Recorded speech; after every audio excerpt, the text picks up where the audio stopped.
السلام عليكم ورحمة الله السلام عليكم ورحمة الله لەچ کاتێکا پێویستەکە لە ناو نوێژی جەماعەتە سوجدەی سەهو بووین.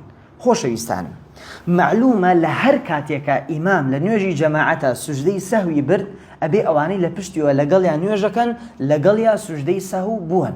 پێغەمبەر عەلەیهی سەڵات وەسەلام فەرمێ فەئیذا سەجەدە فەسجودوا. تەنیا لە یەک حاڵەکات لە ناو نوێژی جەماعەتە ئەبێ بۆ خۆت سوجدەی سەهو بەری ئەگەر هاتوو لە ناو نوێژەکەتا کەم و کوڕیت هەبوو لە ڕوکنەکانی ناو نوێژ.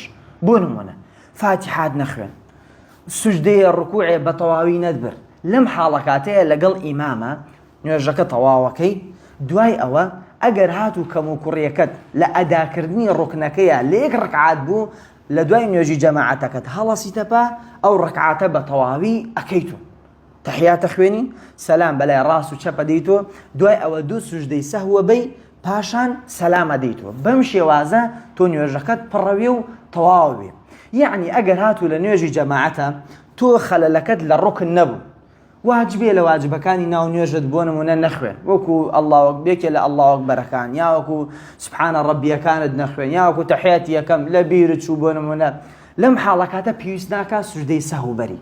گومانت ناو نوێژی جەماعەت بۆ دروست بووە، پێویست ناکا سوجدەی سەهو بەری. پێش و پاشی ئیمام کەوتیتە نەگەیشتی بە هەندێک لە ڕکعاتەکانی نوێژی جەماعەت، پێویست ناکا سوجدەی سەهو بەری. شتێکە لە ناو نوێژا بۆ نمونە زیاو کردووە، کۆی دوو جار فاتحات خوێنەوە، چەند جارێک کەلیماتەکان و دووبارە کردێتەوە، پێویست ناکا سوجدەی سەهو بەری. کەواتە ئاگادار بن، تەنیا لە یەک حاڵەکات پێویستەکە لە نوێژی جەماعەتە سوجدەی سەهو بوون ئەگەر هاتوو کەم و کوڕیتان هەبوو لە ڕوکنەکانی ناو نوێژە. ئەبێت لە دوای نوێژی جەماعەتەکەت ئەو ڕوکنە تەواوی پڕ بکەیتەوە، نوێژەکەت پڕ بێتەوە، ئەوسا دوو سوجدەی سەهو ببەن، بەم شێوازە نوێژەکەتان تەواو بێت. وە لەناو سوجدەی سەهودا پێویستەکە سێ جار سوبحانە ڕەبیەل ئەعلا بکەین و پێویست بە زیکری تر ناکات. بارەک الله فیک. خوای گەورە جزای هەموو لایە با، بە ئومێدوار ئینشاءالله سوتان وەرگرتوێ.